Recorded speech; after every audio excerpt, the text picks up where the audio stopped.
Hello students, how are you all? I hope you are all fine. I am Shakti Kavita. I am a science teacher. I welcome you all to the science class. After a long vacation, we are going to start the new class. I hope you are all being safe. Now, students, I am going to give you some clues. With that clue, we are going to find out the chapter. Is that okay? Can we go? Yes. Now, the first clue is, it is about a multicellular organism. It is about a multicellular organism. Mean to say, group of cells are there. In that organism, group of cells are there. First clue, any guesses? Okay. Second clue, it is an eukaryotic organism. It is an eukaryotic organism.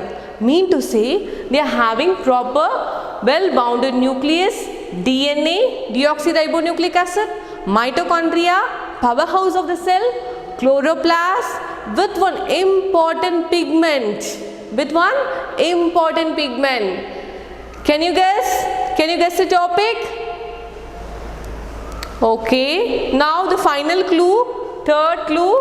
Okay. It performs a process by which they capture the energy of sunlight. They capture the energy of sunlight and use carbon dioxide from air to make their own food.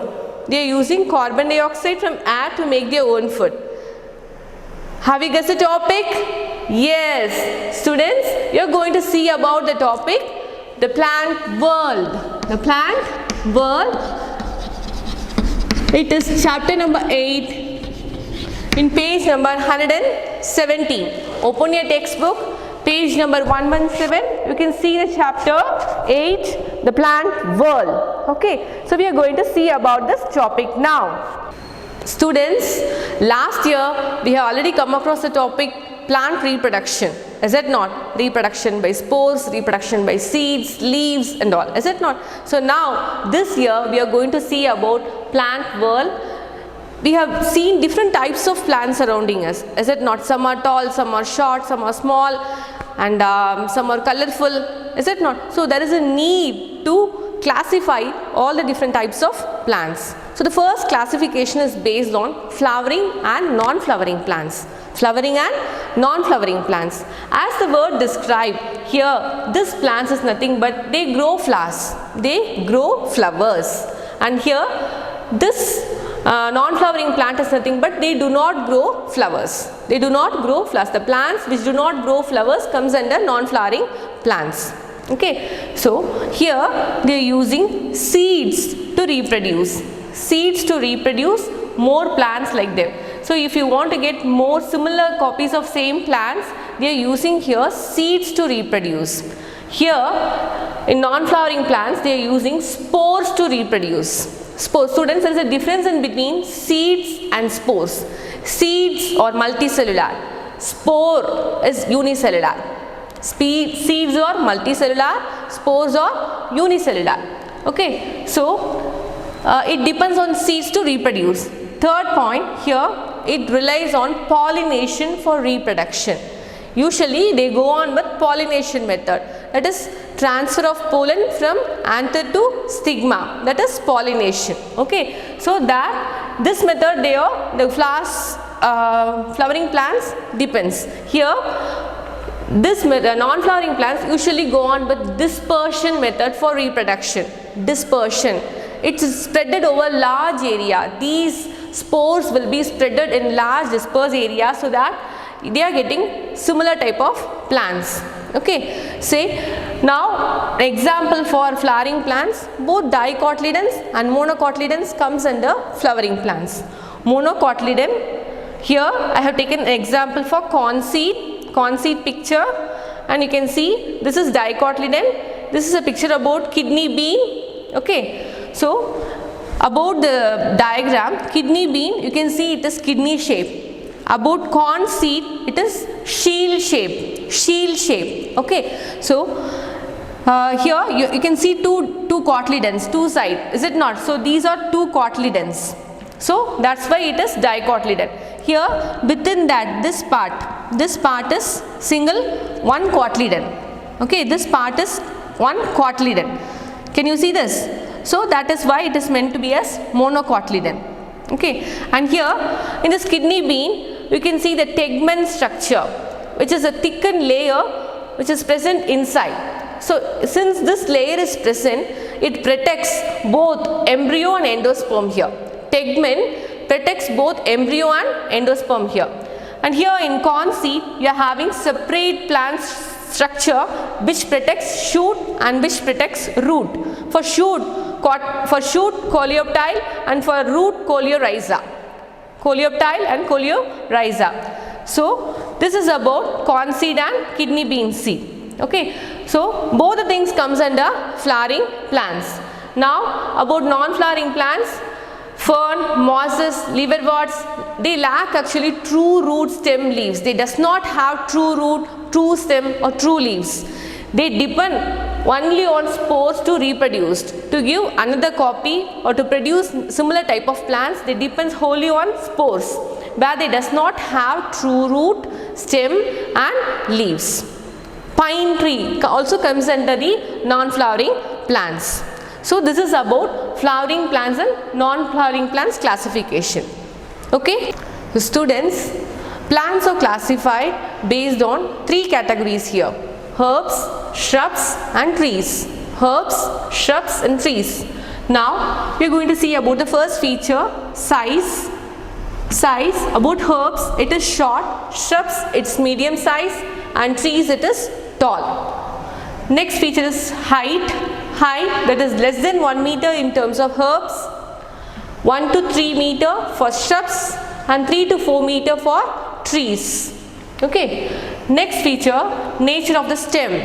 The stem, about the stem, here in herbs it is green and tender with few branches. Green and tender with few branches.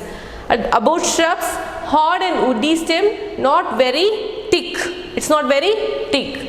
About trees, it's thick, hard and brown stem. Usually it is used to call as trunk.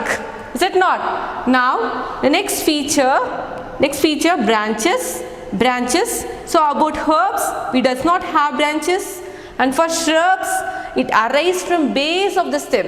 It arises from base of the stem, a bushy appearance you can see. That's what about shrubs. And about trees, it arises from, the branches arise from upper part of the stem.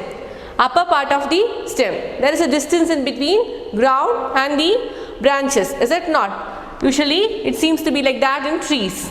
Next thing, about some examples. Some examples for herbs, shrubs and trees. For herbs, mint, tomato and spinach. Mint, tomato and spinach for herbs. And for shrubs, rose, lemon, hibiscus comes under shrubs. Rose, lemon, hibiscus. And for trees, neem, mango, banyan. Neem, mango, banyan. Okay. So apart from that, one more type is there, said to be as weak stem plants. Weak stem plants. It's classified into two types: creeper, climber. Creeper and climber. Both are weak stem only, but creeper usually spread on the ground. Spread on the ground. Stem may spread or trail on the ground. Stem may spread or trail on the ground. For example, pumpkin, watermelon, cucumber. Pumpkin, watermelon, cucumber. And second type, that is climber. Climber, what it will do, it's basically a weak stem. It takes the support of any structure, trees and walls, and it will climb up. It will grow by climbing up. Okay, so for an example, money plant. Money plant. Okay, so these two, creeper and climbers, comes under weak plant stems. So these are different types of plants: herb, shrubs, trees and climber and creeper. Okay, students, there are also some other plants which do not fall under those categories, that is herbs, shrubs, trees. Just now we saw, no? There's some other types also said to be. First one is about mass. Okay, so they are basically non-flowering plants. Non-flowering plants, they are small, non-flowering plant, green plant, they usually grow in damp and shady areas. They usually grow in damp and shady areas. Next type is grass. You already come across grass, is it not? So they are short plant with long narrow leaves. Short plant with long narrow leaves. The third type is aquatic plants. Aquatic plants, hope you all know, last year we studied, right? Plants that grow only in water is meant to be as aquatic plants. So for example, water lily, hydrilla, tape grass, all comes under this aquatic plants. So now students, we are going to see about different parts of the plant. Different parts of the plant.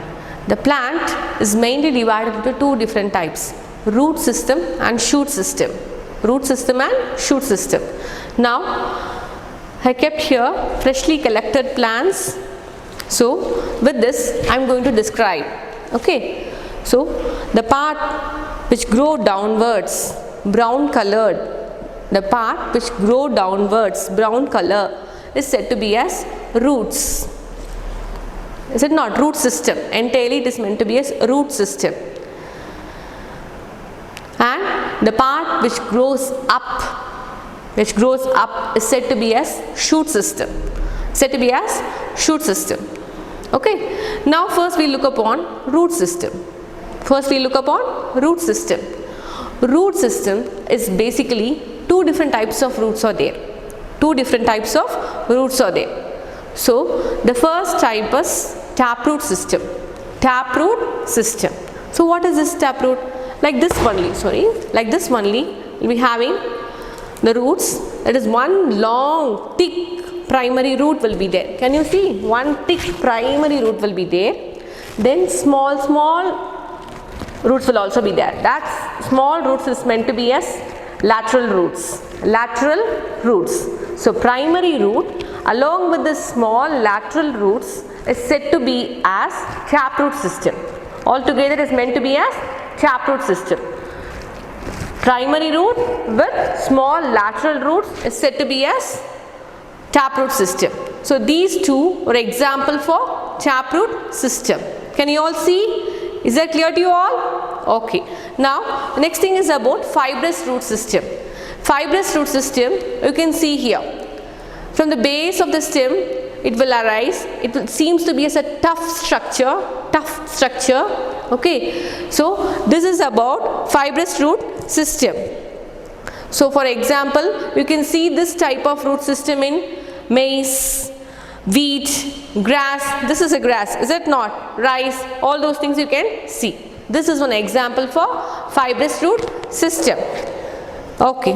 Now about what are the functions of root? What about the functions of root? So roots mainly it is responsible for absorption of water and nutrients from soil to plant. From soil to plant, to absorb the nutrients, to absorb the water. Here this root is mainly useful. Is it not? In case of a desert plant, we have seen already the example cactus plant and all. Is it not? In cactus plant, the roots will be deep rooted so that it will go and absorb water. Maximum absorption of water will be done there. Is it not? So cactus is one example for function of the roots, so that maximum absorption is going on there. So absorption of water and nutrients from soil to plant, for that purpose roots are useful. Second purpose also, it is used for anchoring the plant firmly in the soil. It is fixed firmly in the soil, so that because of wind blow or any other thing, the plant won't come out. It is strong, it has a strong basement only because of this roots. Only because of this roots. So these are the main functions of roots. Yes students, now we are going to see about modification of roots. Modification of roots. What do you mean by that? The root structures are modified here. The plant structure, in the plant structure entirely the root structure is slightly modified here, so that it is utilized in different ways. So that we are going to see in detail. So first thing is about food storage. Food storage. Plants store food for non-favorable conditions. so that the plant can use this food, when required.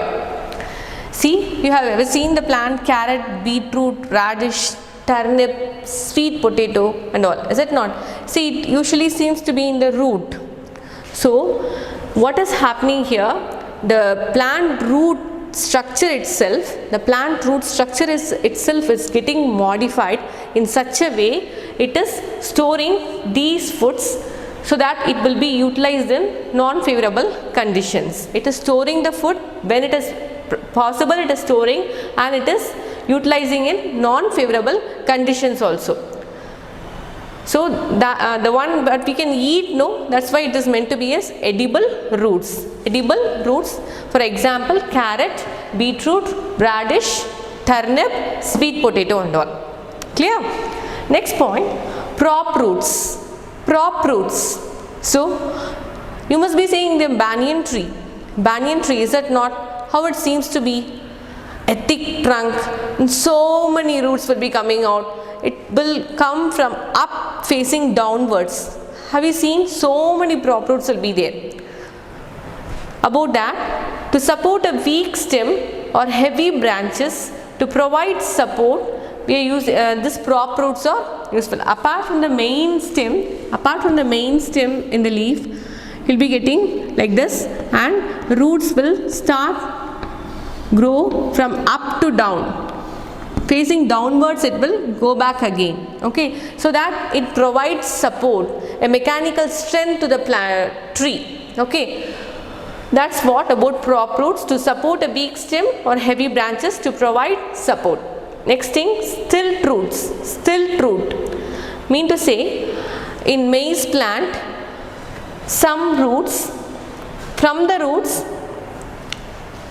a thin stem will be there. In maize plant, a thin stem will be there. And this stem is getting the support from the roots. To maize, thin stem gets support from roots that arise from stem. So from the roots, they are getting again the support. This thin stem is getting the support. That type of plant structure, root modification, is said to be as stilt root. Stilt root. Okay. Next thing is about climbing root. Climbing root, already we saw in example money plant we saw, is that not?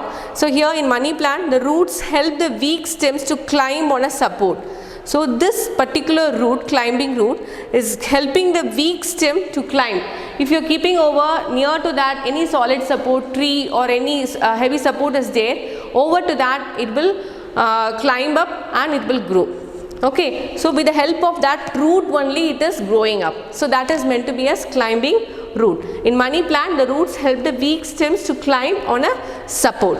So these are different types of modifications which is going on with roots. Okay, is that clear to all? Okay.